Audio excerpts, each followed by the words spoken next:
Saratoga Springs.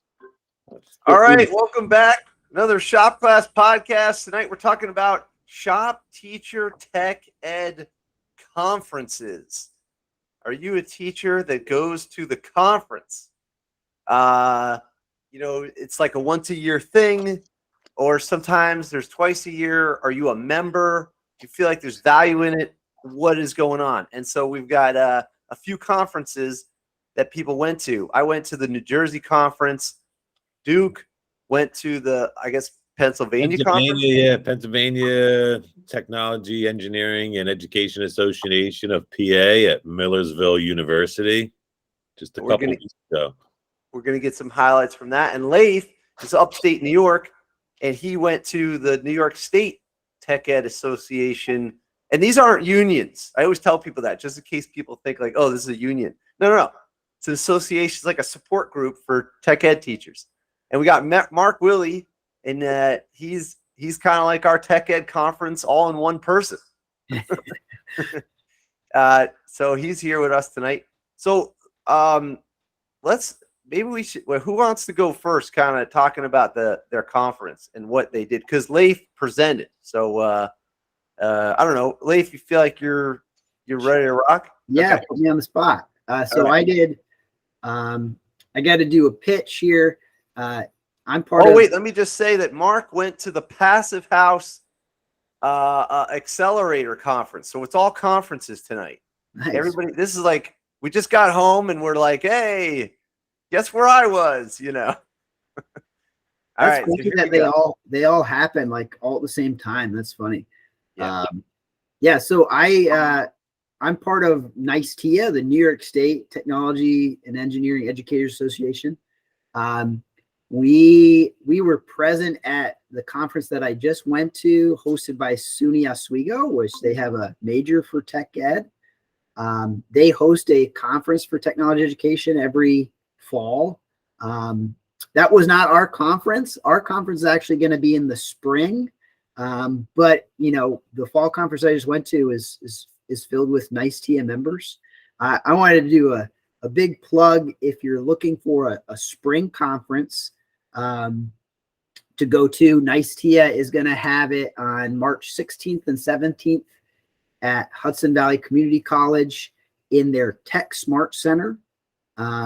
It's a really cool venue where, we'll have presentations from other tech teachers, and I'll talk about that in a sec, but the venue itself is really cool. Tech Smart is kind of like a technical training school for a bigger company that's down the road called Global Foundries. And that Tech Smart Center trains future employees or incumbent workforce to work in Global Foundries automation and manufacturing facility, where they make computer chips, but they make them on these huge wafers, like these big diameter discs, and you could fit tons and tons of computer chips on those discs. And then it's really neat to see, how do you handle that kind of technology or not handle, because a lot of it's automated processes, but how do you make the machines so that they don't break down? So it's always neat. We hosted it a few years ago there to see all the presentations, but then you also get a cool tour of something too. So is this so this is kind of like a little bit above Albany and the Tech Smart Center. This is it right here, right? Yeah.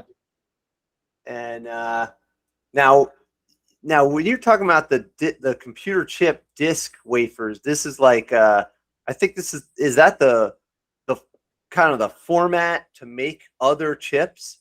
Is that right? Yeah. So they'll have this huge disc. They'll have hundreds of computer chips all on the disc, and then they make it through processes that are above the high school tech room skill level, but a lot of different processes, and then they'll break up the chips later on into smaller components. And it's been a few years, so I'm excited to retour it again, but I know it was some outrageous figure where each of these discs was like tens of thousands of dollars because they can break it up into such numerous smaller components after it was fabricated. So it's pretty neat process. It's like a process where like we're on a computer, there's chips embedded in our computer. We take it for granted that they just work, but like some company has to make that component. And that's a company that is just a few hours away from me anyway. So cool stuff. That's So cool. that's where we're going to host ours. And the format, I'll be there. But the format will be just presentations by technology teachers from across the state or out of state if you want to present too. For our conference. Oh, is Lockheed Martin here? Oh, it's in like it's in a big bubble. Wow. So yeah, there's a lot of big Oh, here's Global Foundries. Yeah, literally around the corner, and it's big.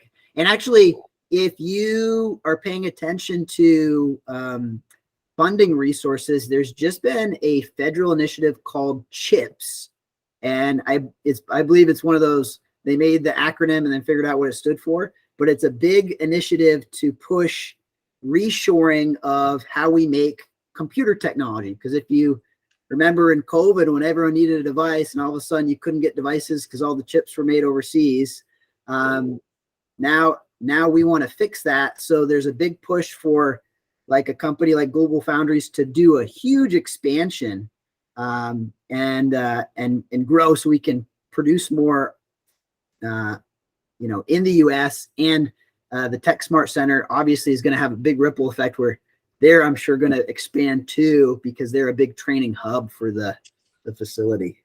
That's awesome. Well, I mean, it's funny because New England used to be the center of the world for the Industrial Revolution, and then it just became farmland, and everything went overseas. Now it's like on a comeback with incentives. That's great. What is you said it's a grant of some kind? So how that came about, and I'm paraphrasing, don't fact check me, but Global Foundries made the center, but now the federal government has an initiative to do, I don't know whether it's like tax incentives or big grant opportunities to expand chip production in the U.S. So I know like that Global Foundries company, they're expecting to hire, they already employ hundreds of people, but they're expected to hire hundreds more employees because they have all this government subsidized money to expand their operations. And it's pretty neat. It's pretty neat that, that's happening in essentially our backyard where we're going to have these high-tech initiatives. Yeah. Looks like they sold out. And so, yeah, they need to expand. Yeah. That's wild. Pretty cool. So that's where Nice Tia's conference is going to be hosted. So if you wanted to attend, you could go to nicetia.org and you can register. You don't have to be a Nice Tia member. But if you're not a member, it's $50 more to register. And it just so happens the membership fee is $50. So why not become a member, and then you get the registration fee and your membership bundled together. And then if you're going through a school, we did it this way where you could get your school to pay for your Nice Tia membership too. And did I go to the right place? Yep. This one says it's going to be in Troy. That is going to be updated. Okay.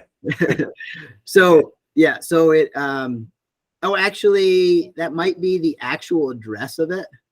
I'm not sure. Okay. No problem. Don't worry about it. Yeah. No problem. So if you were interested, you don't have to be a Nice Tia member to go, but it'd be a great double dip where you can get a membership.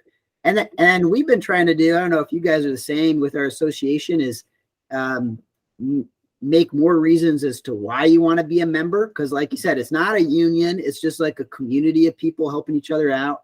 Yeah. So with the membership, I host, I'm in charge of professional development. So I host 4, it's kind of like these talks.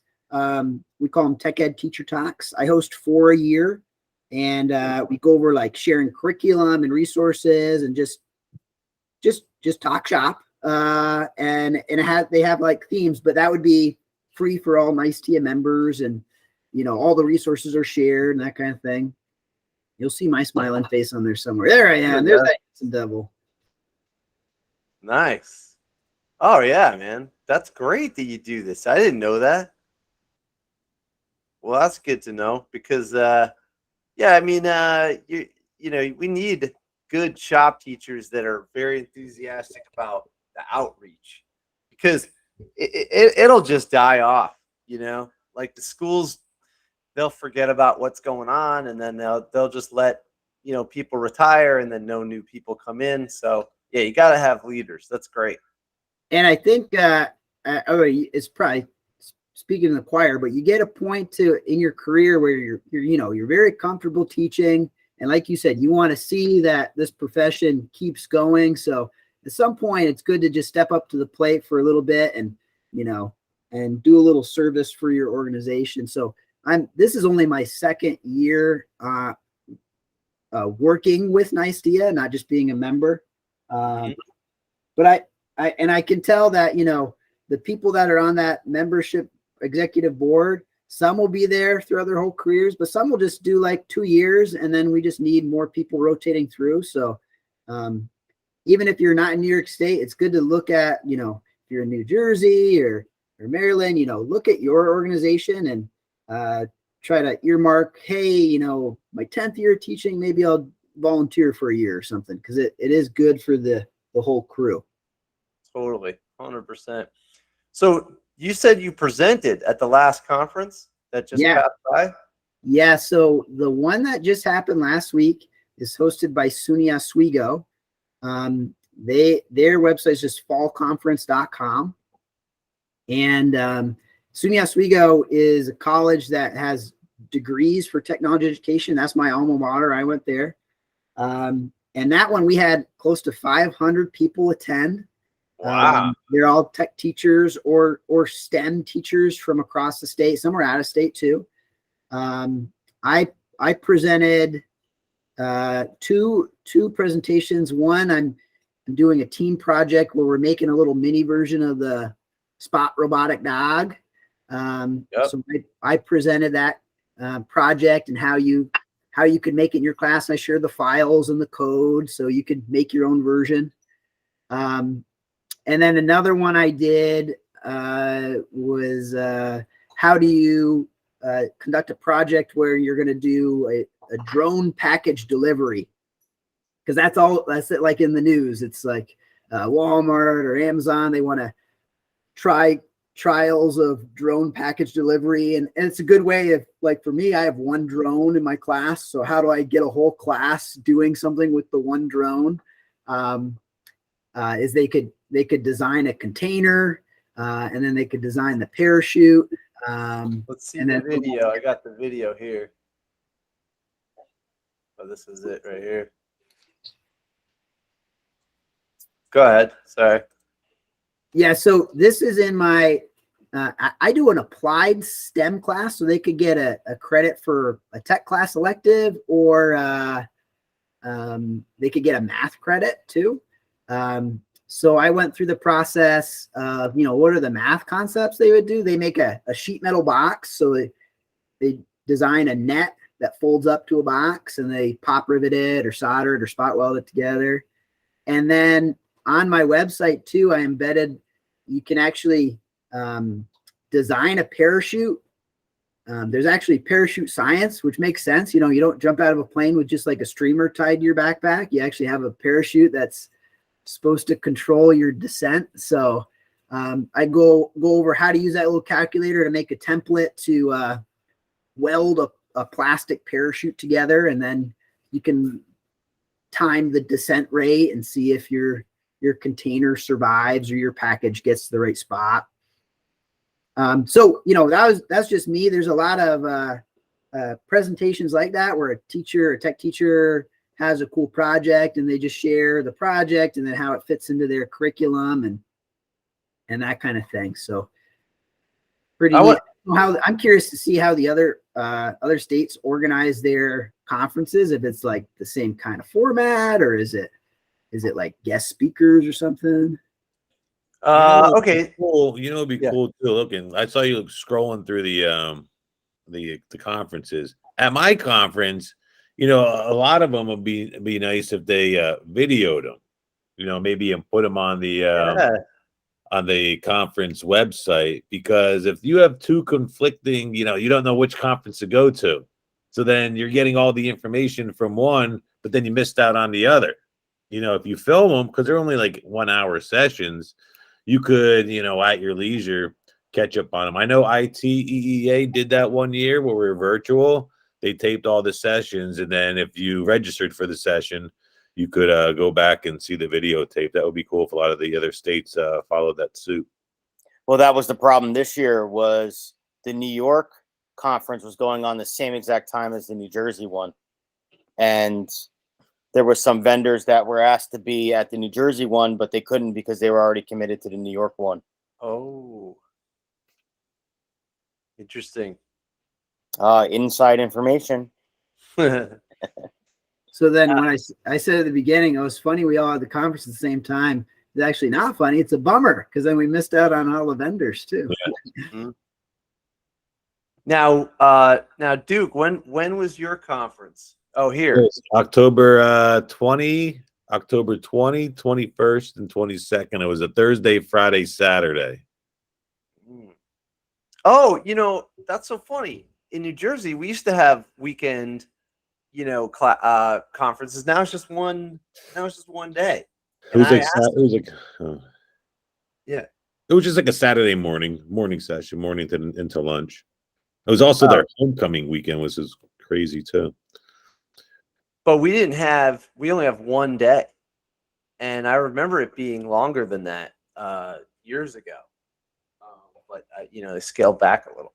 So basically, yeah. So, yeah, want to walk us through what sessions did you go to? What'd you like? So we started off at the industry tour. So they're big wind turbines. They took us to it, and it's basically right outside of a landfill with these wind turbines. But 20%, I think, 20% of their generated power goes to see that white building in the background, the Turkey Hill Creamery, where they make the Turkey Hill ice cream.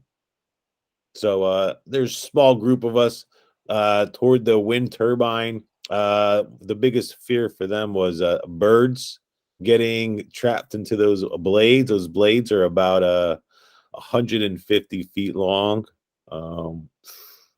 That module in the back is about the size of a school bus.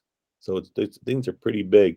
But they did studies on it before they put them in. And it's only like, you know, 3 to 7 birds die to wind turbine related casualties a year. Wow. But that kicked off the conference, which was pretty cool. Same thing. We have the same type of vendors, educational solution enterprises. Right there's Kirk Malley. He does a lot of the CNC routers, the lathes. This is the Fabricator. He does sell the Fabricator as well. It's a big, large format 3D printer. O'Shea's Lumber was there. I'm sure they're at most of the conferences. Everyone that's actually Mike Henry right there. Yep. In that photo, he is the salesman now for, I mean, at least our school area. I don't know if he's also in that PA area. He's been with us in Pennsylvania forever. Yeah, he is a stand-up guy. Yep. I am serious. He is one of the best salesmen I've ever come in contact with. Yep, he gets it done. And they had the same tablets and pencils and calendars for the past 25 years at least. But they sell a good product. Lumber. And I picked one up of everything, and I got my fractional to decimal conversion chart and a pad and a calendar, and I was all excited. I did a tour of their facility. I went to O'Shea. That's cool. Yeah, they it's a no joke operation right there. Oh yeah, it's all the way over here. That's pretty cool. Yeah.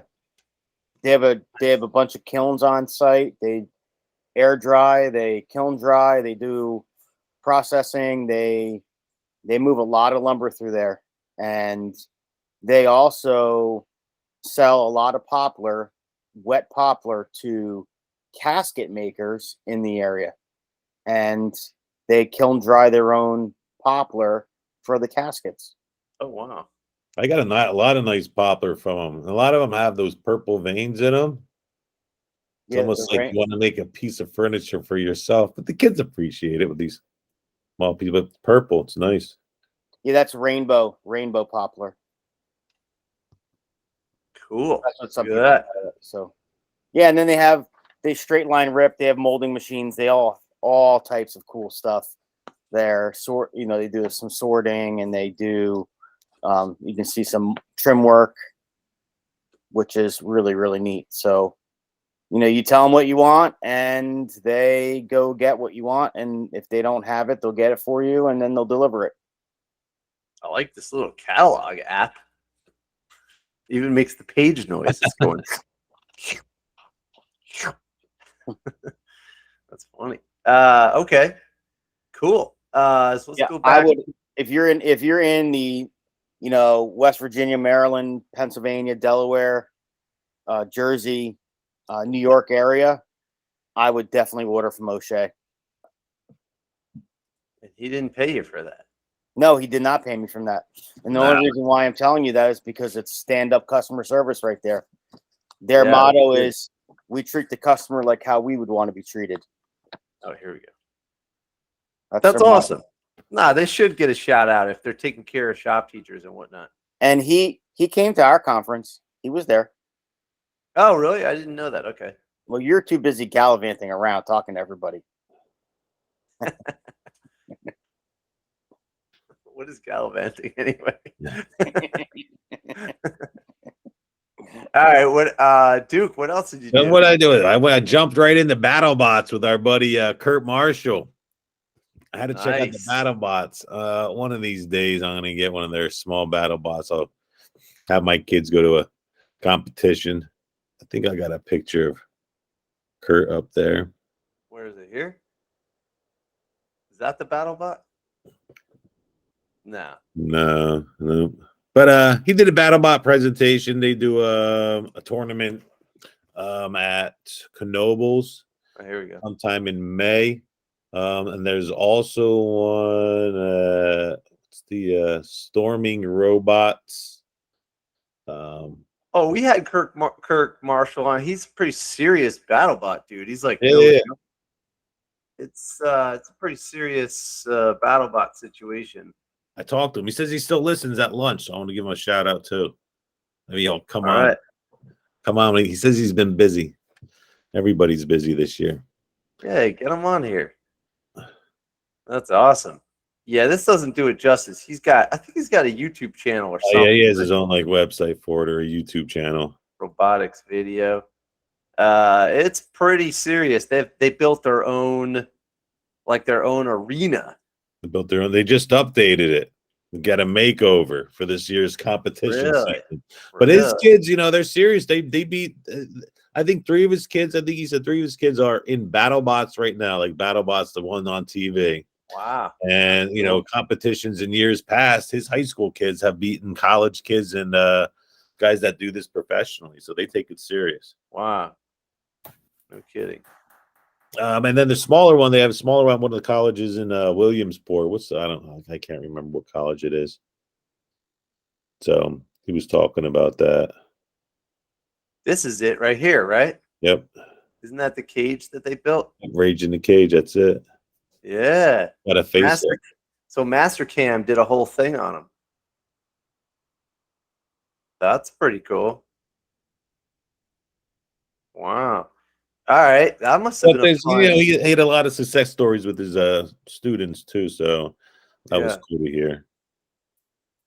And there's kids. Yeah, it's like underrated. You wouldn't know by just reading this little description that there's a teacher that has their own arena cage and has award-winning competitive BattleBots. You wouldn't have known that. You know, it's like, I think these, like we said, basically, this stuff is underrated. They need to film this. They need to get it out there more. And like Leif said, you don't have to just be from New York or New Jersey or Pennsylvania. They should reach out to other people, because I think that more people from outside, you know, they should really invite more tradespeople in case they want to jump ship and get into teaching, you know. Leif's nodding his head yes, because he knows. Like, it's just funny because you got teachers there, but the teachers are already there. You're preaching in a choir. Yeah. And there's only so much a teacher can do. So maybe the teacher gets inspired and does something with BattleBots. Maybe they don't. I'm aware of it. I'm not sure I'm going to do BattleBots. Now I'm aware of it. But there might be, maybe there's another mechanic working down at the BMW dealership, and the guy's like, or the girl is like, you know what? I'd rather build robots with the kids than fix the Beamers, you know? So you never know. Mark Willie's got his hand up. Go for it. I figure it's only right to raise my hand. So Duke, the chart that's on the screen, this is the one that you were at? Yeah. This is one in Pennsylvania. Okay. So at 3:00, of course, yep, Ron knows my brain. I see constructing a tiny home as a class project by Len Litowitz. yeah. Len Litowitz. He's the department chair of Millersville University. So he's in charge of their tech ed program. And he actually did the presentation. The teachers I went with went to that conference. I went to the one on rubrics. And what he did was he built a tiny home. All right. His dad was a retired fireman, and he built a tiny home as more of a tribute. He had all his dad's fireman equipment in the tiny home. So it was almost like a tiny home / tribute to his father. He did rent it out for a little while. He ended up selling it, and it's in Connecticut right now. Oh, Cool. That's great. And then if you go back to the chart, got it. our friend Frank was at the Frank Cacavalli. Oh, no kidding. Oh, What? I didn't know. Yeah. So, wait, he went to ours in New Jersey, and he also went to yours. Ooh, this guy. Yep. In Pennsylvania. All right. I'm a little Pennsylvania. jealous now. I feel like he was ours, but he's also doing presentations in Pennsylvania. Dude, good for him. That's awesome. We're trying to get this this houses, student built houses off the ground. Totally. That's awesome. You know, and it goes right in with the tiny home. But I Yeah. went to the materials roundtable. And so you're talking about the project, same thing. You're basically talking shop with other shop teachers, getting ideas.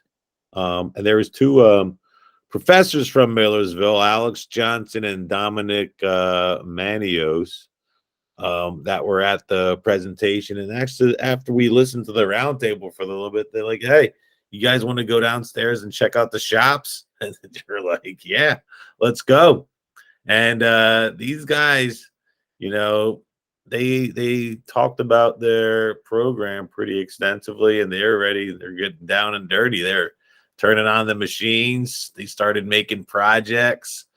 A big thing this year was the theme was back to the basics.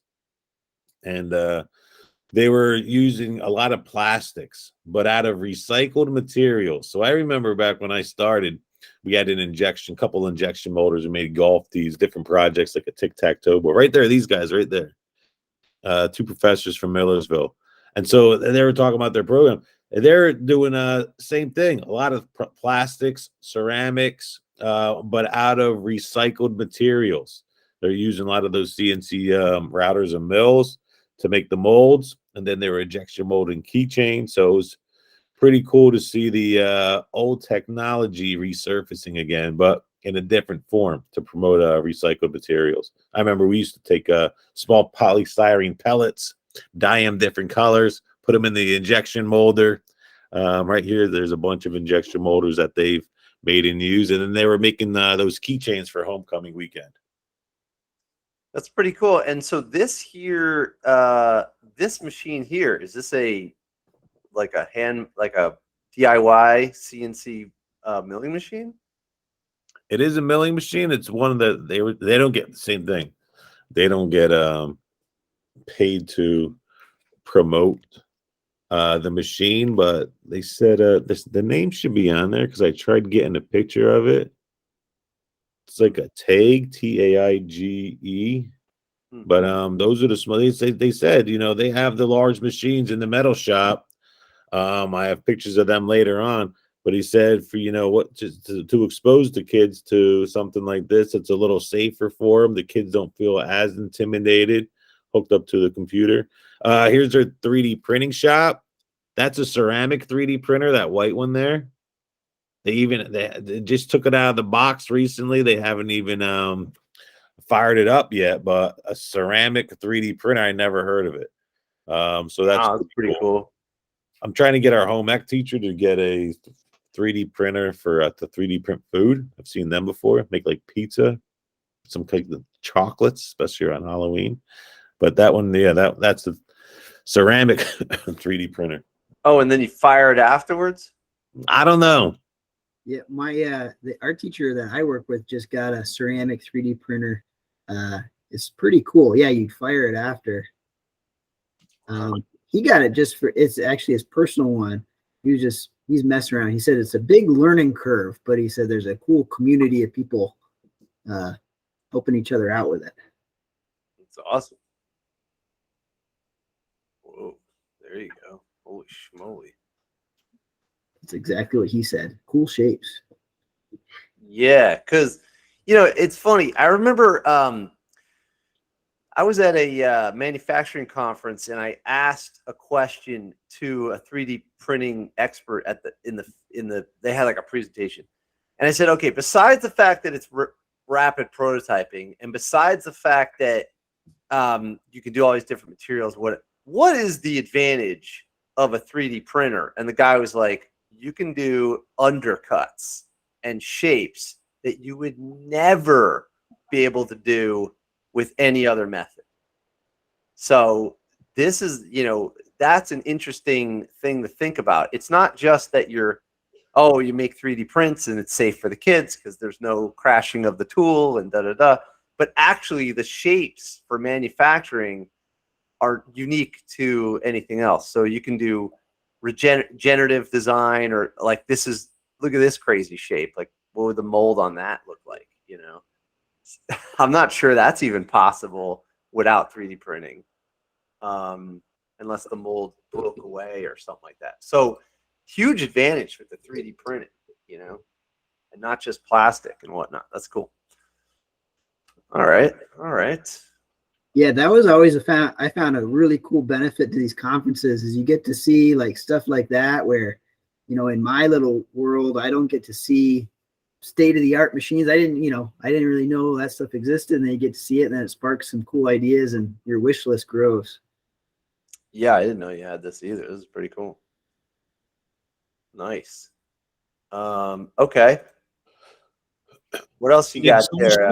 We're still on the materials lab. They gave us a tour of the wood shop, the 3D printing lab, and then into the metal shop, which was pretty cool. Yeah, good. If students build that, their Millersville students built that small steam engine. I like that project. I've never done it. We'd never finished it, but there's at Dartmouth Engineering School, they do a Stirling engine as their thermodynamics capstone project. And the shop teacher up there is pretty cool. I haven't been there a long time, but he's got a really good system of hiring grad students or students to be the machinist, and then the students doing projects, they can come in and reserve time with the hired lab techs. So everybody sort of gets to participate. It's Pretty cool. What was that machine? I see the photo, but I don't know who makes this thing. Yeah, that looks like one of the TEG machines. Yes, that's what it is right there. Starts with the T. Yep. So what is it? Oh, is it TAIG? Is that how you spell it? Yeah, TAIGE, something like that. You need an E in there. There we go. Leif, good catch. Nice. You took over for Nick. We knew Nick would have the answer, but Nick's at a conference himself right now. Yeah. Cool. Oh, this is it. Oh, micro mills. I kind of like that.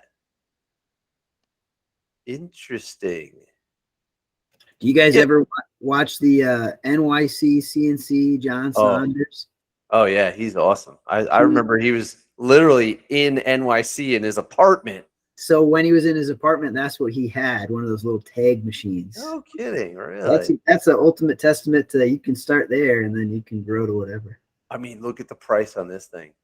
That's great. Oh, that's cool. Ready with upgraded. Does not include stepper motors and control system. Okay, well, so it's not complete. Yeah. But you're, I mean, I have a funny machine here. I have a Benchmaster milling machine from like the 1940s. It had this, you always get this idea, I'll restore it one day, It's been just sitting there. But people do restore them and throw motors on them and stuff. They're bulletproof, Pretty cool. That's awesome. Yeah, and this guy, he swore by him. He said they're nice machines. They run, user-friendly. Kids like them. And they can make molds for their injection molders. Right. Injection mold recycled materials. They had like 5, 6, 7 bins set up, different types of recycled plastics. Duke, what kind of injection molders did they have? Like, did they have like the hand operated ones? Oh man. Yeah, they had they had like 5 or 6 of them, to tell you the truth. They had one really big one that was actually built by a student there.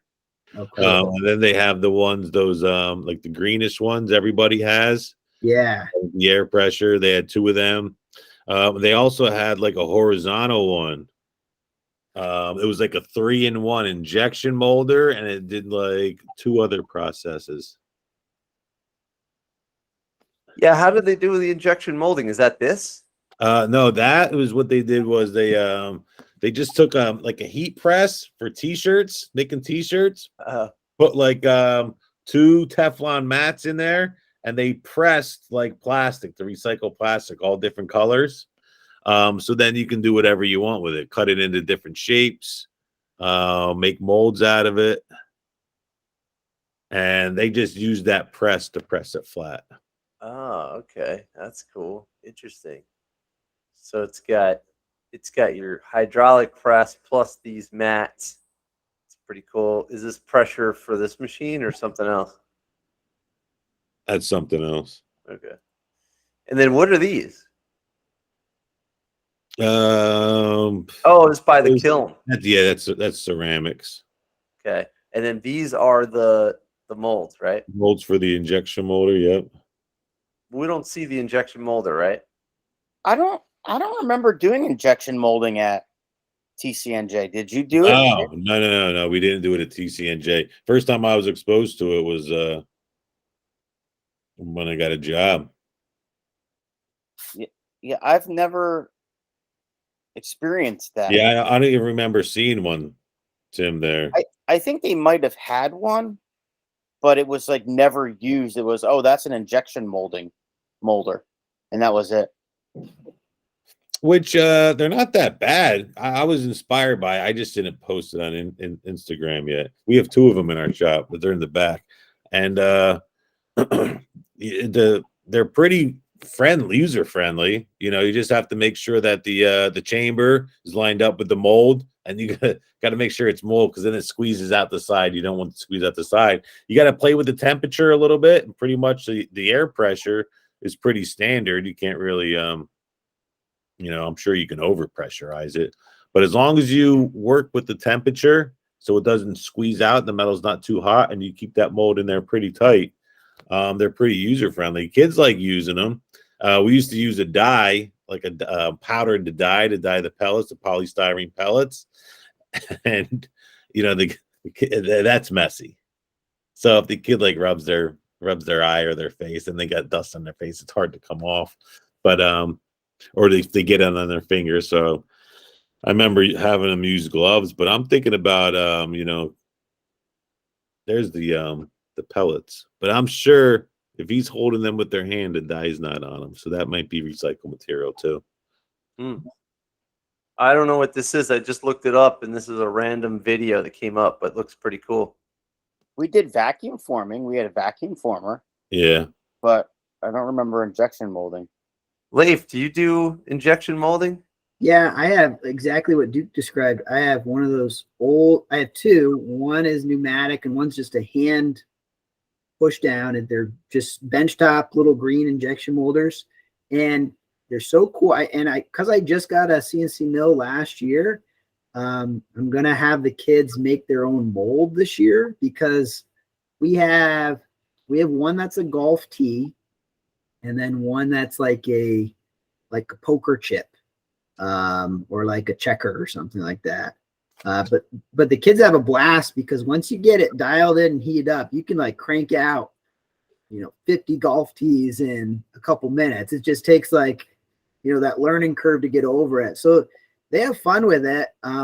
So much so I looked at like getting an updated one, but maybe it's just because they don't sell that many. They are super expensive to get a little benchtop injection molder. Like, I bet this thing right now is pretty expensive, because they probably only sell like 10 a year. Yeah, interesting. What you got? Photos of yours? Yeah, if you give me a sec, I bet I can. Oh man, I should have. Wish you knew. I'm gonna film a video on it. I'm gonna use the frog pod. Oh yeah. Another shout out. A frog pod. I could have done it. Did you guys have the Mold-A-Rama at your local zoos? Oh yeah. So Yes. I would guess it's it's not injection mold. I remember this. But they use it with wax. Yes. I totally And, remember this. Then he later on invented a thing where people would collect their aluminum cans, and it would melt the aluminum cans and make them out of aluminum, but that turned out to be a caustic nightmare. But Dude, yeah, I remember this. this family is from Chicago. This thing with the bubble. They're all over Chicago still. Wow, this is the throwback.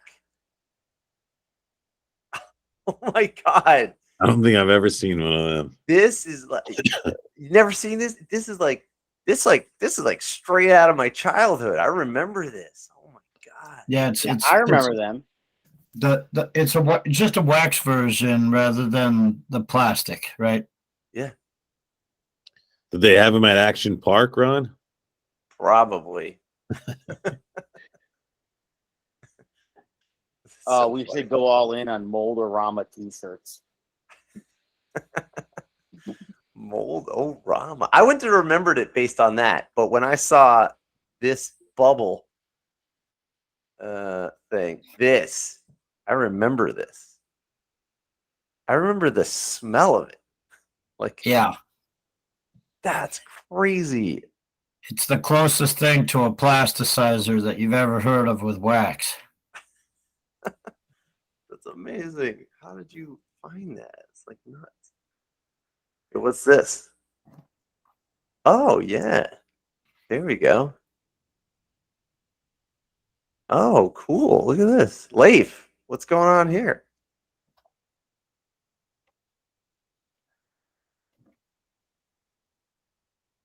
Oh, interesting. Okay. Oh, you're muted, Leif. I don't know how. Sorry, yeah, we do 3D printed molds in my manufacturing class. I can't find the actual injection molder one. And then we do silicone fishing bait. Click on the other link I dropped in there. You see the finished product of one. So that was, I was talking about injection molding, and they make their own mold on the 3D printer, and then they squirt it in with like a little like oral syringe thing. They mix up the silicone. But then they do get to use the injection molder. I don't have any pictures of it. I gotta take some pictures of it to show you guys. Yeah, the machine. Yeah. So That's this your is assignment for tomorrow. this is one where you can do it if you don't have the machine though. Because then you can just mix up some silicone and squirt it in there. And it's kind of like, you have to do the same concept of how the mold works, because they have to have all the same features. And then you should have him on. You should have Corey on. Corey Okay. is the man. You got to reach out to him. All right. That's cool. Yeah, they're talking about the making the silicone molds as well, and I guess you can recycle that silicone. It's for notes. It's in the notes for notes. That's cool. Interesting. And is this on your Instagram as well, or just on Twitter? Oh yeah, it's on my Instagram too. I'd share both on the same thing. And you weren't blocked by Elon Musk. No, not yet. That guy owns that thing outright now. It's not even a public company anymore. It's just his. What? Okay. Let's see. Cool, man. This is great stuff that you're doing. I This can't is even find a picture of that injection molder, and they got to be in like every high school shop in America. Yeah. How does the silicone come when for the worm bait one? How does the silicone come? So I get it in a 2-part, and there's this company called EcoFlex, and they have different formulas. And I think like if it's like a lower number, it's more flexible, and then a higher number, it's more rigid. And it's 2-part, so you just mix it equal ratio. And then so I just have the kids use like a little scale, and they do it by weight. But what's cool is if I have them model it in advance on CAD, you can use your model to spit out what's the volume of your, silicone bait. So then they mix up that amount of silicone, so to avoid waste. It's kind of expensive, but if you're doing just like bait, you can get like a really small bottle and do a whole class set, because you don't use a lot for the product. So that was kind of neat. How long does it sit in the mold? We usually do it overnight, but it doesn't have to sit that long. But it takes like a whole period to clamp your mold together, mix up the silicone, squirt it in. So I think it's only like an hour, and then you could pop it out. So, Ron, do you remember when you met us in Rhode Island, how we were all hanging out with the Sashco people? Yeah. In Colorado, they make their silicone, which is Lexel. Yep. And then they make the big stretch. And like this little 1-foot piece of big stretch, we were able to stretch like 20 feet. And I was just thinking, they kind of just, run a bead and leave it. But if they had like a worm or something like that at the show, like I was like, holy cow, this would be brilliant. I bet we could get them to send me some big stretch in Lexel to try. Oh yeah, that'd be cool if you just printed them. You're saying almost like the Moldorama, but for Sashco. Well, using the mold that Leif had there of the bait. So rather than having to mix up a 2-part, you would just fill the mold essentially out of a tube and cap your tube. Pretty cool. I don't know how long it would take to set up, but Oh yeah, good it's question. probably not that different. Lath, how long does it? Yeah, so this one, I think, I know kids have tried to do it with just like silicone from the tube. And if you don't do the two-part, you just do the silicone from the tube. It took them a long time to set up Yeah, because it's kind of sealed off from air, but it will still set up. So it might I don't know, you might have to sit for like a whole day or more. But then this one is only like an hour and then it's cured. sure. But Yeah, but it'd still be, that's, a one part from a tube would be a lot cheaper too. So who cares if you have to wait, really? Yeah. Oh. Okay. Cool. Lots of cross curriculum here. We're building science meets DIY injection molding shop teacher project. Cool. All right, let's get over to let's see what's next over here. You want to finish that list there, Duke? And what else do we have? All right, so we had the luncheon with the awards. After that, I went to Anybody? Yeah, where'd you go to? let's see,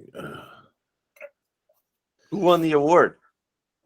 they have the they do the program of excellence for high school and middle school, and they do teacher of the year for high school and middle school. Now, I'm not sure who won either of those. It's all right. Teaching woodshop in the modern era.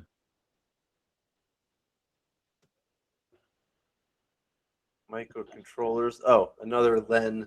Len Lenowitz, yep. Cool. Okay. Modern wood shop. That's cool. What did you go the next day? No, I went home Friday. Yeah. Went home Friday after the last session. And that you also got a tour of their facility. They got CNC that they gave you a tour of, right? Yep, they have a bunch of Bridgeport mills. This is a water jet machine.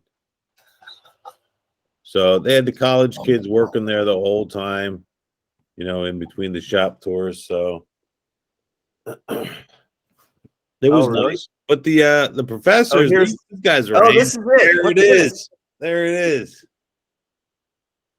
Ta-da. It was cool. These guys are hands-on, and then they have a STEM lab too, which they have a lot of the machines all put into one lab where these college labs had different buildings or different rooms, like the wood shop, the metal shop. They had a STEM lab because they have a STEM program for graduate students. Oh, the comb. There's a comb. Why don't you guys to comb the desert? You find anything yet? We ain't found shit. we've been jammed. I'm sorry. I saw a comb and I thought of Spaceballs. Leif is like, what is going on here? No, I got it. You found my comb. That's my comb. It's not my fault. I got Spaceballs running 24/7. Look, who's this cute kid? Look at this. Yeah, there we go. We're talking about old school pictures. Look at this kid with the freckles. It was picture day. Those are my 6th grade, 7th grade, and 8th grade pictures. It's amazing. Dude, your kid is you. It's like his kid looks just like this. And this is amazing. Look at this. There's my varsity jacket. Kid wanted to be a 90s athlete. He's got the whitewash baggy jeans and everything. That's funny. You let that kid borrow your jacket. That's awesome. Yeah, yep. Oh man, it's too funny. And then There's my drone, Leif. There's a picture of the high school. Oh yeah, dude. How many? 400 feet in the air? 388. That's a lot. So my high school is like right on in my front yard. So I just fly it out of my porch, Oh wow! No avoid kidding. a couple of trees, and then I take a bunch of pictures. The football coaches love them. It's funny. It's he loved it, right? And I just posted it on like my Instagram page, and one of the other football coaches saw the head football coach was like, "Look at it's on my phone. It's the front page." He didn't even know that I took it. He thought it was a great picture of the football field. Yeah, it's a good way. The drone is a good way to get other departments excited about the tech. Yep. All right. So that was that conference, right? That's pretty good. Should we go to the New Jersey conference? Tim was a presenter. Wait, hold on. Stop for 1 second. Back up. Okay. On this Pennsylvania conference, I see this seminar that says dust explosions, the hazard of dust accumulation in school shops. Oh, I actually would be interested in going to that. Well, see, if we videoed them, you could have gone online and checked it out. Mm-hmm. Yeah, that would have been. That sounds actually very interesting. Because I'll tell you what, I've had two situations like that. Even though I work in the metal shop, we had he was the shop teacher who was doing the drill press. He was in a rush to finish a project, and he had a hole saw cutting, and then he had the vacuum right next to it to receive everything. He's pulling down hard, throwing sparks into the vacuum. Starts the tornado jet stream, lights up everything all the way back into the it's not a funnel. It was a dust collector. Yeah, it's dust collector, but it's different. It was like a box with anyway. But the bottom is all the dust. And my idea was to open it and just dismantle everything, take it out, smother everything. And that's what I want to do. But the guy, he a lot of experience, but I don't want to say he doesn't understand fire, but I think leaving it in there, he says, don't open it. And it just got worse and worse and worse. And the whole thing burnt down, and the fire department took forever to get there.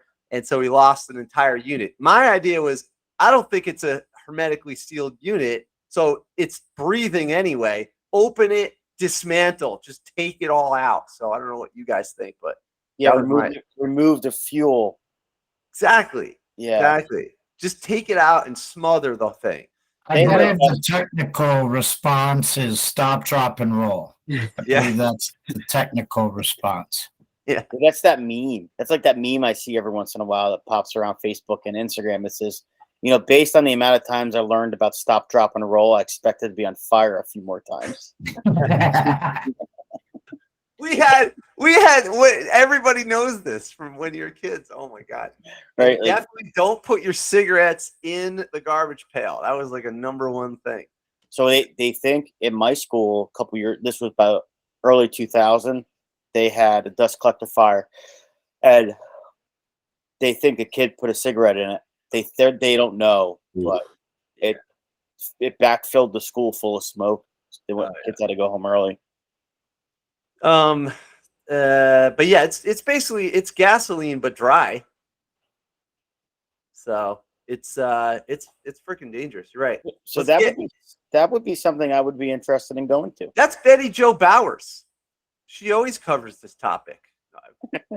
Maybe we could get Betty Jo on the horn and speak with her about dust. Get her on the horn. Betty Jo Bowers. Come on. We're in here's a Google visit. Betty Jo is on her back porch right now. The leaves are turning. She's got a PhD in leadership, man. Come on. Make sure you get Betty Jo on the horn. I want to talk to Betty Jo about dust explosions. I think, Tim, this is your mission to have her on. She could do the ISO 45001. Oh, I don't need any ISO 45 training. I just want to know about dust explosions. For research interests. Including- It's funny. What is ISO? I don't even know what that is. It's a standard. Occupational health and safety. It's probably about dust collectors in the pumpkin classroom. And if she ever watches this, I'm not making fun. We just make fun of everybody, including ourselves. It's just amazing that there's this highly technical presentation that Timmy found. We were about to move on. You know what's crazy is every time you pull up these people, their phone numbers are listed. If I was a presenter, I would not want my phone number listed. Yeah, I could see that. Let's give her a call. My phone number's out there. I mean, we could. I would also like to go to what is a librarian. Oh no. I actually went to Designing on a Budget, and they make stools out of cardboard. So they put like layers of cardboard, and they design stools that they can transport, so that they break down, which was pretty cool. And then they design like a miniature golf course, a small one, like a desktop version. Then they put them around, but it's mostly grabbing recycled materials. Not like blending, like not putting it in the blender, like chopping it up like we did with the injection molder, but using recycled materials for projects, like small bottles, like to make a golf course, cardboard to make the golf course, just like random stuff you wouldn't put in your recyclable bin. I gotta say, Duke, I have a weird feeling about that cardboard furniture. I went to a competition one time, and all these schools had it there. So we had to assess the furniture for design, for producibility, and all this stuff. And the big claim to fame was that it's cheap to ship, right? Because it's air. The first chair I sat on collapsed. Oh, so that's you. I know you hang out with Steve Baziak. I was wondering if he had to sit on any chairs. I think he took that cardboard and he tossed it in the recycle bin. And then the other one, I went to a wood shop in the modern era. A teacher just upgraded his wood shop from a smaller room to a larger room. So that's all that was about. Teaching in a modern era was just making the room bigger. Yep. How was that modern? He won the Teacher of the Year. Was it a good shop? Was it cool at least? Oh yeah. It was nice. He had everything laid out good. The standards. He had nice low. There was a scroll saw station. It was a good presentation. But I was thinking the same thing, Tim. How do you modernize a wood shop? But Ron, you have weeks upon weeks of guest information right here in front of you. Mm-hmm. I'm assuming he had a CNC or something automated besides table saws. Yeah. I think he had CNC, a laser, but he went from a very small wood shop where students were very interested in it. And then students in his school can only take it when they're in 11th and 12th grade. So he was able to expand his draw of students from 11th and 12th grade to offering it at 9th and 10th grade instead of having just a Woods 1 and 2 class, eventually expanding to a Woods 3 and 4. So what types of products did the kids make? They're making all kinds of things, chairs, tables, your modern shop type projects. That's great. I mean, it's awesome. Like I could see attending all this stuff. It's just that you can't do everything. So yeah, they really should. I mean, and not like that camera in the back echoing sound. No, mic. The person should be mic'd, and then just have a camera in the front and a camera in the back, and then someone should just hire a company to do it. And it costs extra money, but just roll that into the conference. Budget. I mean, most of these schools have audio-visual departments, so why aren't the schools recording it? Yeah, that's a good point. And this was at Millersville, right? Yeah. We're all a fan of child labor, right? There we go. What's this one? Oh, that's something else. This guy presented, right? Corbin, yep, he did the stuff on rubrics. Okay. And he was good. His grading system, though, somehow, you can give your kids on a point schedule for like advanced, proficient, or needs improvement for the projects. And on the back side of it, was able to give them a number grade.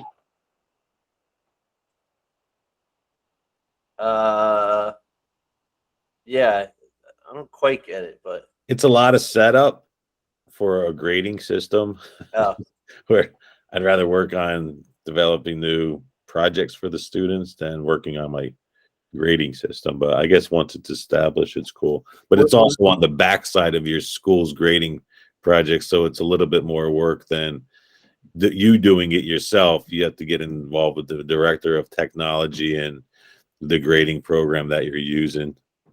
and is this the this is Offer students a dynamic. this is what you the facility you were in? Legit.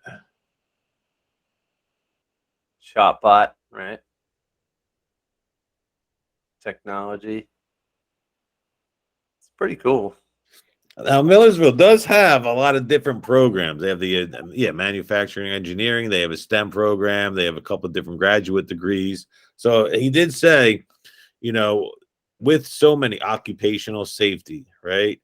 There are programs for tech ed teachers. There's about 40 or 50 kids in that program. There's about 450 kids in all the programs. But,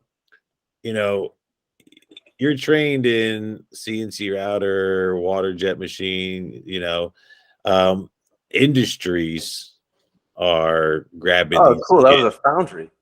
faster than the educational industry is grabbing them. And they can make, $65, $70, $80,000 a year coming out, using these machines rather than $50,000 becoming a teacher. Small engines. Cool. Oh, nice. And this is this the facility you were in? Yeah. Yep. That's cool. So the conference was at Millersville. Is that Millersville University? Yep. This last conference was in for New Jersey was at Rutgers, and they got to show off their maker space and whatnot. But they don't have a tech ed graduate like right? Nope, not Rutgers. But they have that makerspace certificate where you can take I think it's 12 to 15 credits. Mm-hmm. And you can get a degree, or you can get just a certificate, which is a lot cheaper for out of state. I looked at it, and it's very expensive if you're trying to apply for it out of state. What do they do with the small engines and the college kids? I didn't see any small engines there. So all this stuff, we were just probably in the educational facility. We didn't get to see the. Oh, okay. Because they keep showing some small engines there, and I'm like, I wonder what they're doing. Look at that. That's an overhead valve on the clone type thing. All right. I don't know what this is. Okay. Pretty cool. Okay. Let's get over to the New Jersey conference, right? Are you guys ready to shift gears? Did we lose Tim? No, I have the Phillies Astros game on. He fell asleep. Who's No. winning? Not Philadelphia. They're on a roll yesterday. Yeah. It was impossible for them to lose that game. We don't want to talk about it because that dates the episode. No, it doesn't matter. All right, so we had an event.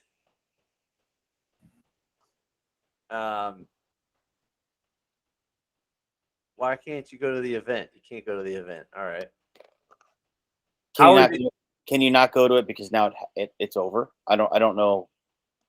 I'm trying to figure it out. Is it still on the website? I'm looking.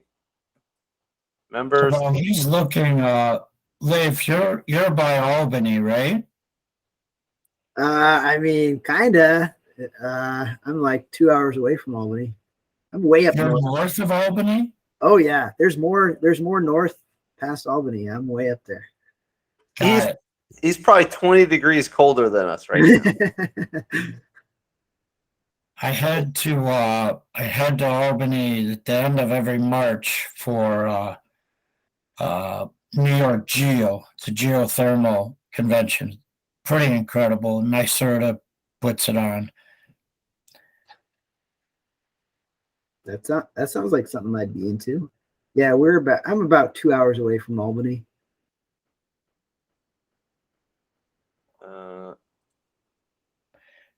Yeah, they took it off the page. I can't find it, but anyway, it was a good conference. Tim presented. Let me see. You know what? I don't know if I have the schedule. Let me see if I have it in my email. Okay. Yeah, I mean, it was a good conference. Like, the main thing was that I got to catch up with everyone, and I brought a new shop teacher there, which is, I think, kind of important. I feel like everybody should bring someone. You gotta you gotta keep the profession going. Same problem at every event since the first one I went to 18 years ago.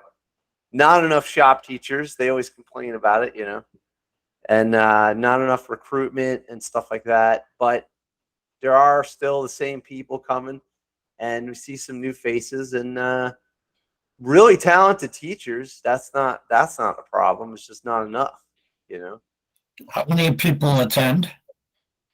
That's a great question. I don't know. Mark, There was so- 150 there. Yeah. That's it. Yeah, At which Pennsylvania, was the largest in like the past decade.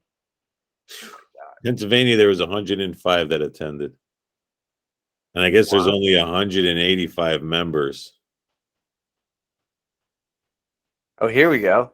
There's like over 500 high school districts. You get that? You get that link? Oh, I thought I put it up here. Hold on. Yep. I got the link. It doesn't have the schedule, but it just has The like the stuff. descriptions. Yeah. Yeah, that was actually a nice thing because I was able to go through this before I got there. So, so here it is. Here's your Rutgers location. Friday, October 28th, 2022, and it was nice going down to the Rutgers campus. Cheryl Roses. I didn't. Did you know her from before? Yes, I've met her probably a dozen times. I've spoken. 40 with her. years of experience teaching at Howell. Oh yeah. She's had like 65 kids of hers go to become tech ed teachers. So Wow. I'm happy. I've had 6. You're right there. She says she's guided over 60 high school. I actually think it was 60. I think it's 65 kids. Oh my God. I That's don't think I have crazy. any. Probably 0. I've got Yeah, one I know of. Yeah, I got There's got to people be in- more than one. Oh, actually, I had one become a tech ed teacher, but then he did that for 2 years. Then he left and went to industry. So do you know her? Do you know Sherry, Tim? I do know Sherry. But not personally. I know her. She is, she is a established teacher in tech ed, and she was one of the first. I'll say, forefathers, if you will, for lack of a better word, in the tech ed environment when it was transitioning from industrial arts to technology education. She paved the way to get a lot of females into the profession because she was a female teacher. So she broke a lot of ceilings, if you will, to get where she's at. And she has a very successful TSA program. She does a lot of TSA presentations on how to start a chapter and do things like that. So she's a big name in New Jersey tech ed. Let's book it, Yeah. because if she's able to get students to be teachers, That's a story worth telling. And I know we've had a lot of women on the show, but she seems like a great one. Yeah, and she teaches at the College of New Jersey. She does a couple of classes over there. I don't know which one she runs, but I know she runs a couple of them. And one of the projects she presented on at the conference, that's her right there. One of the topics, she was in was like a project sharing conference, and she does like a sustainable candy wrapper design, and gets the kids to design them and make them and do Photoshop and Illustrator and things like that. She said it's like a 28-day unit. Did you have her as a professor, or did you go to TCNJ or Millersville? No, I went to TCNJ. You But had her as a professor or no? No, she was not there when I was there. Okay. But she was a big name in tech ed. Yeah. Hutchinson. Leif, thank you so much for joining. Oh, okay. Yeah, he's gone. That was good though. I saw Hutchinson. He was at the New Jersey conference. Oh yeah. Yeah, him and Pat Hutchinson. Okay. So that was cool to hear from her. Then So the that was breakout. nice. Yeah. Go ahead. You take it. Go ahead. No, I was just going to say it was very nice to hear her words as the keynote speaker and her role in the technology education regarding, getting guidance involved and how to make guidance your big supporter to help put students in the seats. And she dropped a couple like tips that what you can do in regards to do that, to make that happen. Yeah, you ever have Ron Todd? I had Ron Todd in some bunch of summer classes. I did not have Ron Todd as a professor. Actually, he was not a professor. He was a research professor when I was there, and he was working on like the Ties magazine and the project updates and Project Update. Yep. I have a bookshelf full of those binders. yeah. Nick's here. He's coming in. The whole idea is that he was doing a lot of behind the scenes stuff in regards to getting tech ed on the map and getting, the transition from tech ed, from industrial arts to tech ed, and representing STEM facts and math, engineering, and things along the line. So he was doing all that behind the scenes stuff while the professors were in the classroom, teaching everybody. And he was that link between industry and the grant writing and all the other stuff. So I didn't realize how vast of a career he had, from starting from NYU to Drexel to College of New Jersey and everywhere else he stopped in between. He's still doing it, I guess. He's presenting. He's still involved. Yeah, he's still involved. He's still a big name in tech ed. That's cool. So I was happy to talk, just basically quick talk to him and say hello. And, he's basically, he was at the college when I was there. Yeah. And Frank Capel, he was at the college when I was there. He was an adjunct professor. We took computer systems with him. And the gentleman, Paul Scalca, he was a middle school teacher outside of Princeton. And I did a couple classroom observations with him. Now, I did not go to their seminar. So I don't know how that, and I didn't talk to anybody that was at it. I know it ran long, but it was, I can't speak on what happened with that. Yeah, I missed that one too. Yeah, it's a good list. It's true. Yeah. See, they got to be videoed. They got to videotape them so we can check them out. Yep. I did I went to the importance of making. Okay, that's with Jason? No, with Nick Biker. Yeah, Nick was in school when I was in school. He made that like a duck boat for his senior project or something. Yeah, the boat with wheels. Yep.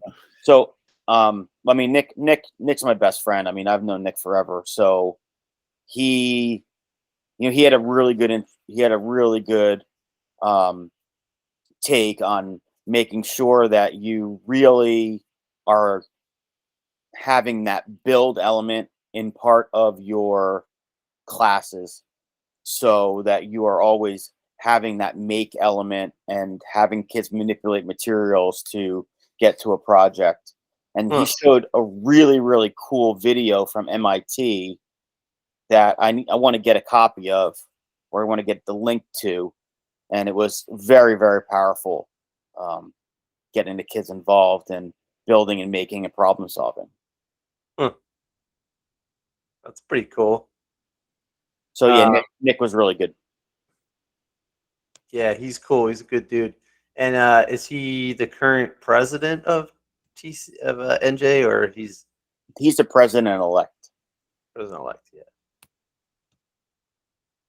That's cool. He was nice. He invited me down to represent the Shop Class podcast and also my side business. I came down. I just threw on the shirt, just go talk to people anyway. But it was nice. He reached out, so that was cool. Yeah, these were good. I went to, let's see, Jason's. Arrived late. I was talking to some people in the hallway. And I think I missed Frank's, but we kind of did a whole profile on him. That was cool. Why don't we have like Nick and Jason on one day? Yeah, it's a good idea. And then I mean, all these conferences are underrated. And there's not that much time, So let's see, what's this one? Matt Conowitz. What was this? This is Teacher Pipeline. This is it. This is the problem everybody's dealing with. Where do you get the people from? That's where you went to that one, because I saw you in it. Oh, did I? Wasn't that the administrator one you went to? Oh, yes. Look, I even know more about his schedule than what he did. It's so funny. I went in there because, even though I'm not an administrator, I'm just curious what administrators talk about. I want to know what's going on. The problem with that one was they had a large turnout, and everybody introduced themselves, but then he gave them a chance to present a question or a problem. So then everybody talked for 5 minutes. So 5 times 20 people, and it's over. Well, here's the thing. If all those are on the administrative side, were any of them powerful, right? Was there a message that landed for y'all?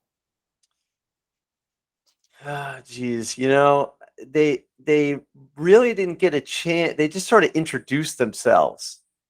They really didn't get a chance to discuss anything, because there was only a half hour for a session? It was 40 minutes, and I wasn't in that one. So that ran the same time as the Nick Bykirk Maker Mindset one. So I missed that one. That guy, Ron, highlight his name and ask him if he could bring like the top 5 people of that list. Yeah. Because we've had this conversation before of how to get the administratives to be a powerful voice.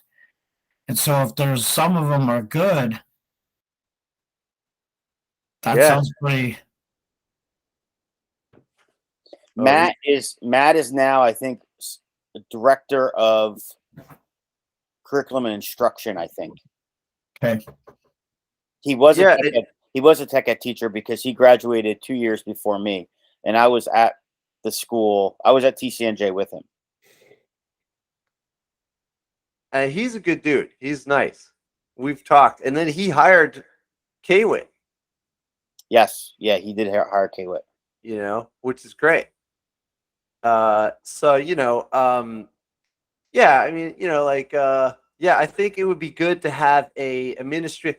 That's probably one of the things that gets ignored a lot. Is I was surprised, because I can't remember having administrators back in the day. Is that a new thing to have administrators come to tech ed conferences? Yeah, it's to help with the pipeline, to get administrators to know what we do in the classroom and what we do in our content area. it was actually a genius idea. Yeah. I don't know who came up with it. But, Yeah, I but think- yeah. Pennsylvania, I think they're allowing administrators go for free with your registration if they wanted to come as a guest. Free admission. And also, Matt was a shop teacher beforehand, right? Yeah, he taught video and TV production. So that's part of the reason. But if you're, let's say, a science supervisor and you're in charge of the tech department, like my supervisor is, I mean, he's actually come a long way, but he's missing context. He doesn't go to this stuff, so he doesn't hear from great shop teachers and all types of stuff, and meet the vendors and all, But I mean, the good thing is he just trusts his shop teachers, so then we just order all the stuff and advise them on stuff. Let's see, CAD and architecture. I went to that one. Was I in that one with you? The CAD one? And I was catching up with some people in the hallway during that. Okay. I'm not a big CAD person, so I know Mark. Oh yeah. I know Mark. But it was cool to hear some of his perspectives regarding, making things, and he does a lot of things with small engines and having kids take small engine parts. This guy's got a really cool Instagram page. He has the kids take small engines apart, and then they draw and model those parts in CAD and Onshape or Inventor, whatever they use, and then they model it, and then they try to reassemble it in like assemblies. Bob Kelly's here. So they do that in his class, and then they do like marble mazes that get cut out on acrylic and things like that. Gumball machines. And all kinds of like cam gears and stuff like that, and Rupert, but he makes them all in CAD first, and then he makes them here. Yeah, they have to have. I think they have to have some type of. They have to have some type of linear motion, or they have to have some type of motion that's different. I don't know, or change direction. I don't know exactly what his specifications are for his projects, but they are pretty cool how he assembles them in, with the acrylic and cuts them out with lasers and everything. Right. So I did go to his, like I said, I did go to his round table, which was really cool. Mm-hmm. That was cool. What's up, Bob? Thanks for joining.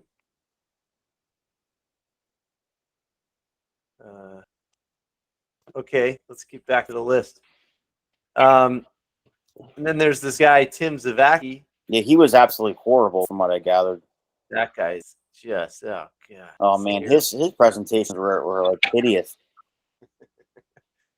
Terrible. What'd you cover, man? Cool. I actually probably can even pull it up and show you.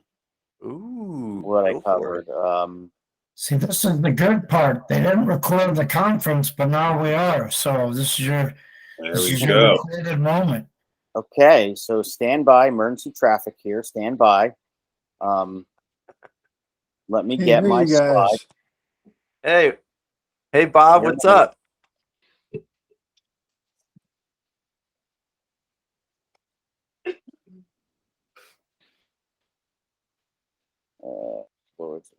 Trying to find it here. He's pulling it up. It's got safety procedures. Of course, now I can't find it.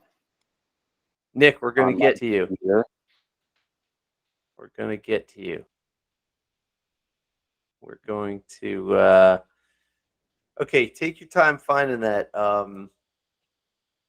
Jimmy. Catch up with Nick. Yeah, let's get Nick going. Hold on a second here. The Carpenters Union. Oh, that's where he was. I thought he was at a Tech Ed conference. Yeah, it was our association meeting, our industrial visit. Oh, got it. So we do 2 industrial visits and then 2 school visits throughout the school year. That's And, cool. So this is local to us, and it's quite interesting. Oh, this is the bridge. Yeah, that's the thing. They were talking about the carpenters union and how it's, not just carpentry like, residential construction, it's all commercial stuff. So steel studs, all your grid work for your ceiling tiles and your door bucks, but it also includes, like you see there, the Tappan Zee foundation forms. That's also carpentry union. So any steel pylons that need to be put in for these commercial projects, that's the carpenters union. So their big thing was, if you're a diver and a welder and want to join the union, you basically can name your salary. Wow. And this carpentry union is based in Boston. That's their headquarters. So this local 279 is basically saying that if you start with us as a high schooler, and they're going to roll out a program this coming summer for high schoolers, if you participate in that 6-week program, you'll be a first-year apprentice with them when you graduate high school. Nice. That's a great idea, because how many high school kids are out there? They want to get a summer job, but they like get a summer job at like Dunkin' Donuts. Not that there's anything wrong with it, but look, you get a summer job, 6-week program, come out as an apprentice. You can still go to college, but you still have something to fall back on if you need to, or make money, pay for college. Exactly. And this union has worked with Alfred State, and now they're working with SUNY College, which was formerly SUNY Community College, or sorry, Sullivan Community College. And all the schooling, schooling that the union provides is free to the apprentice. Wow. So you're getting an associate's degree through the union for free. That's awesome, man. This is great stuff. And they provide all aspects of that through tuition, as far as books, any supplies that are needed, tools. It's all supplied through the union. How are we going to get this to the kids? We got to get this into the tech ed teachers' hands and then get it into the kids' hands. Well, that's the thing. There were about 40 of us there tonight, and we cover about 50 different schools in the 5 counties that this union covers.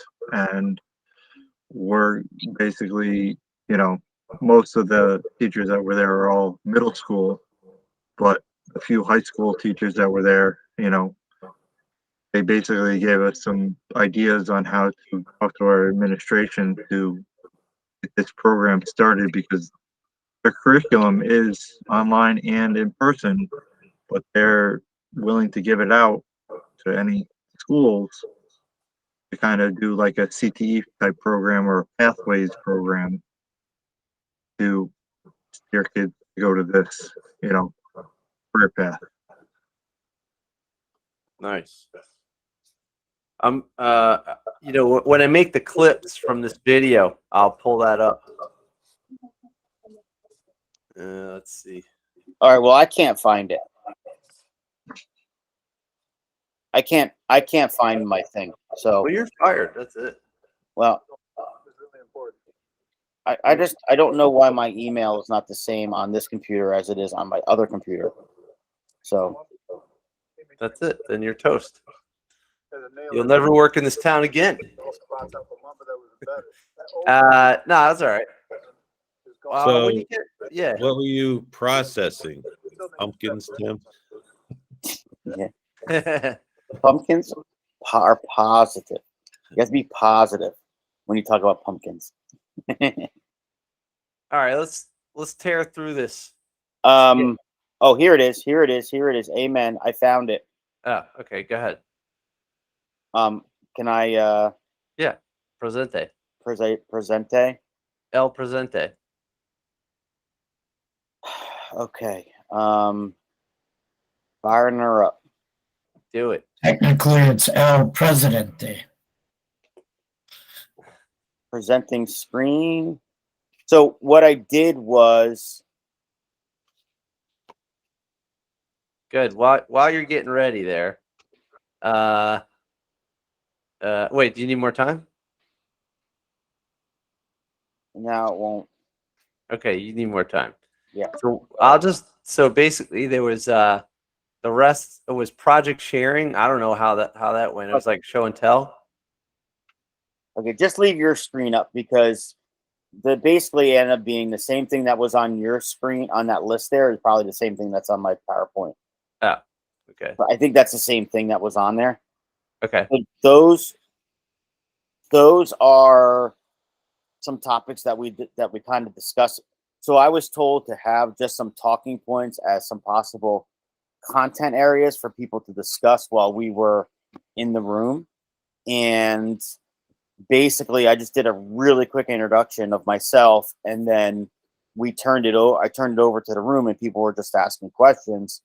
And actually it got very special ed really quick, with special ed involvement in putting students in the room with aids, without aids, highly functional students to low functional students, and manipulating around that. And there was a lot of side conversations that happened regarding that. And so then it got reeled in. So I had to reel that in because it started to get really uncomfortable, and that wasn't on my kind of preparation list to discuss. So I didn't need somebody saying that I said something inappropriate about special ed. So we changed topics really quick and kind of covered some things like that are on the list in regards to, we talked a lot about safety and coming up with like rubrics and sheets and ways to share material, things like that too. So there was a variety of different topics that were discussed. And we talked about lasers and CNC and software for lasers. So it was very, very vast in regards to what was discussed. Okay. Yeah, I mean sometimes topics go off on a rail, and as far as like special ed kids, it's a good thing, but also I find that they don't have they mix someone who needs like an aid and who needs a wheelchair with kids who like there's only so much you can do if you got like 40 kids in the class and then you have a kid with an aid. It's very difficult. It's not so simple that you could just add them to the classroom. Yeah, and then so that was some of the conversation that happened. And then what happens if the aide starts making projects and now is not helping the student?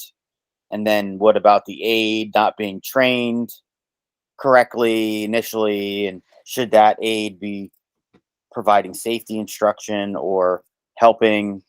So there was some of that discussion that went on, and there was a lot of side conversations. It's kind of like it's a really big topic. Yeah. What kind of so anyway, yeah, we're going off the rails on it too. I could see how that happened. We just did the same thing. I know, but so then it ended up being like a lot of people started having side conversations about it, and if I let that go a little bit longer, I was afraid that I would have just lost the entire group. Yeah. So it was just like I tried to refrain and just kind of redirect everybody back to the topics that were on the screen, and it ended up being, a nice discussion. There was like 35 people in my room or my session, so there was a lot of people there. Oh wow! So very difficult to get, everybody to say something. There's not enough time. There's only 40 minutes. I think they could curb the awards speeches a little bit and get more into give more time to these presentations. Anyway, so let's see. We got project sharing, and then we had robotics. So Where's I also went to both of those. I went to the project sharing, which was very good. oh, And then I went to the robotics because Adam, I work with Adam. Oh. And so he's a teacher in my department. oh yeah. He's cool. Yeah. So I spoke with Adam. So Adam and I spoke a bunch after the fact. And then, we were talking. He had about 15 people in his session. So it was nice. So there was a lot of good, positive discussion about robotics using Vex versus Lego versus the V5 system versus the next gen or next something. I think, I don't know. I'm not up to with robotics. And then it got very drone heavy. So there was some discussion about drones. And then there was some discussion about Sea Perch, which is underwater robotics. And then there was talk about another robotics program that does, I think, something with water. I don't know whether it was through the Navy or the Army. So they did some discussion on that. Land, Air, and Sea Challenge. I think we do that through the IU. And Yeah, Bell has one too. I don't remember if it was that they did, but there was a lot of nice conversation about the robotics. I actually, for not teaching robotics, I did get a lot of information out of it. And he did talk about the first robotics competition and That's like tough. that. You guys do that? Yeah, we have that at my school. That's like a lifestyle. Yeah, it's very, very involved. I help out every once in a while when I can. What's it called? It's called First Robotics, Oh, yeah. which is a international program where you are there's like different levels, and then you have the First Robotics, which is the top level, and you have 6 weeks, 8 weeks now to build a robot from scratch, and which does certain tasks, and then you end up using that robot to play a game, and it could be shooting a ball or hanging or stacking Rubbermaid containers or pool noodles or anything really. Yeah, Tim, look at that. Yeah, where'd you get that from? That's a screenshot from Roy, a shop teacher in California. He was curious about it. How did he get my presentation? From Oh, was that that was on my Instagram. maybe, but he's into it. That's why some of these things should be recorded, because it transcends that local idea. Yeah. I didn't realize. Well, that's why I also put I put my Instagram on there, and then I did mention the Shop Class podcast. Oh, cool. During the presentation. And so the First Robotics it's a highly competitive highly competitive thing. Mark, First Robotics, you're basically making all the parts. Whereas Vex Robotics, you can only use Vex parts. All right, yeah. Everybody say Shop Class podcast. Shop Class podcast. I just sent it to him. He must have stole that picture off of my Instagram then. Yeah, probably. Yeah. He said he screenshotted it. For sure. Let's get one more. All right, say cheese. Nick, you got to look up. Okay. All right. That's for Jason. Jason Ehrlich said he would jump on. Tonight or in the future? No, in the future. Okay. Cool stuff.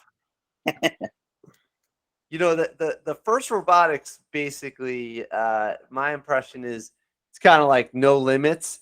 The nice thing about the Vex is that it's like stock car racing. There's only a certain shape you can use, or there's limitations and type of thing. So you can only use Vex parts, like down to the rubber bands. Like yeah, you only use Vex rubber bands.